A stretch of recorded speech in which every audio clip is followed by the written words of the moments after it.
Et bonjour Jean-Pierre. Je crois, bonjour, mais je ne sais pas si vous êtes de mon avis, mais vous qui nous regardez, vous qui nous écoutez, enfin surtout ceux qui nous regardent, vous allez regarder derrière Gilles, il y a un super sapin de Noël. Il est beau, hein. Ouais, et donc je vous conseille de récupérer notre adresse et de venir lui piquer quelques jolies étoiles. Moi, je vais déjà en prendre une ou deux pour chez moi, mais il a vraiment un décor dans son studio qui fait rêver, quoi. Sur Mélodie TV, on n'a pas un aussi beau décor de Noël. Bravo. Ben merci Jean-Pierre. Écoute, ça me fait grand plaisir. Ben, la nuit va être douce. Oh là, quelle belle transition. Oui, la nuit va être douce avec Mireille Mathieu. Ah, elle va être sainte alors. Alors elle va être sainte. Oui, vous l'avez compris, on va parler de Douce Nuit, chanson du folklore de 1918.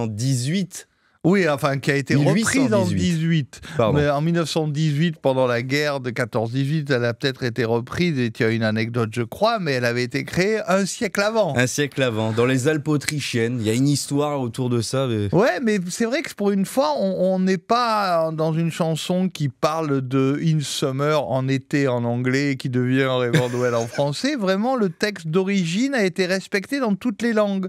En anglais, c'est Silent Night, nuit silencieuse. Et en allemand, je vais vous le faire parce que j'adore parler allemand, c'est Stille Nacht, Heilige Nacht, qui veut dire nuit paisible, nuit calme.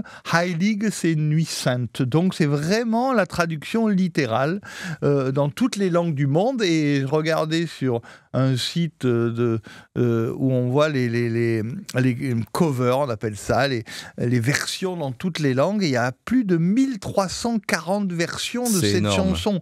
Je crois qu'en chanson de Noël, on pense souvent que Petit Papa Noël, tout ça. Non, Douce Nuit, Sainte Nuit est largement devant au niveau du nombre de versions, parce que c'est une chanson chrétienne. Et c'est vrai qu'il ne faut pas oublier que la nuit de Noël, ça se passe quand même dans une église à la base, hein. Donc, les chansons chrétiennes, elles ont une petite avance sur les autres, hein. Mon beau sapin, c'est un peu poussé pour que les grands magasins vendent beaucoup de cadeaux pour les enfants. Donc, c'est le business, ça, hein. Du côté de Noël, il y a quand même toute une partie des cadeaux de Noël et tout ça. Mais il y a quand même quelque chose qui nous dépasse, qui vient de là-haut, et cette chanson, elle exprime ça, elle exprime cette fameuse nuit. La nativité. Voilà. Et d'ailleurs, en 1934, tu disais que c'était mondial, mais en 1934, Bing Crosby l'a enregistré, il paraît que ça a été l'un des tubes les plus vendus au monde, tellement qu'elle a été célèbre, cette version. Bing Crosby, c'est vrai que c'est un des grands noms et du cinéma américain, parce qu'il a fait énormément de films et de la chanson américaine. Nous, on s'en rend peut-être pas compte, parce qu'en France... C'était Maurice Chevalier chez nous, peut-être. Voilà, c'est ça. Dans les années 30, il n'y avait pas la télévision, donc on avait quand même les films américains, hein. Les années 30 sont des grandes années pour le cinéma. Les salles obscures sont pleines à cette époque-là, et on voit beaucoup de films américains en France. Mais c'est vrai que Bing Crosby, c'est pas Sinatra pour les Français. Oui. Sinatra est beaucoup plus connu en France que Bing Crosby, qui d'ailleurs a repris des chansons françaises. Il a été un ambassadeur de chansons françaises. Mais ça sera une autre histoire. Ce sera une autre histoire.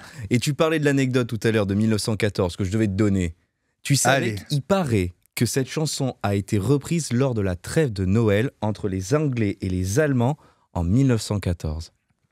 Pendant la guerre de 14-18, oui. Oui, ils se seraient arrêtés le jour de Noël et ils auraient chanté Douce Nuit. On va le faire tous les deux. Tu vas faire en français, moi en allemand. On coupe les caméras et on le fait.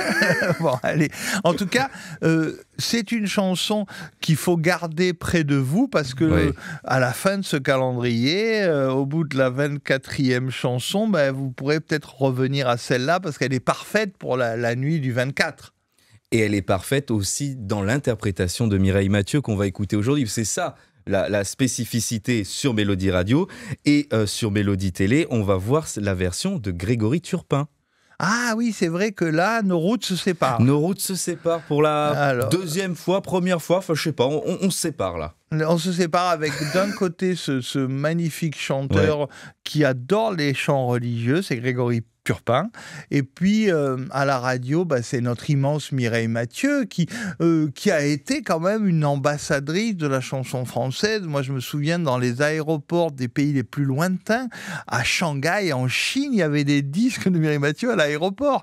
C'est quand même une des rares chanteuses françaises qui a eu une carrière planétaire et qui a toujours une carrière planétaire. Ouais. Eh ben écoute, on s'écoute Mireille Mathieu et on regarde Grégory Turpin pour cette douce nuit. À demain, Jean-Pierre. À demain. Douce nuit, sainte nuit, dans les cieux, l'astre luit, le mystère annoncé s'accomplit.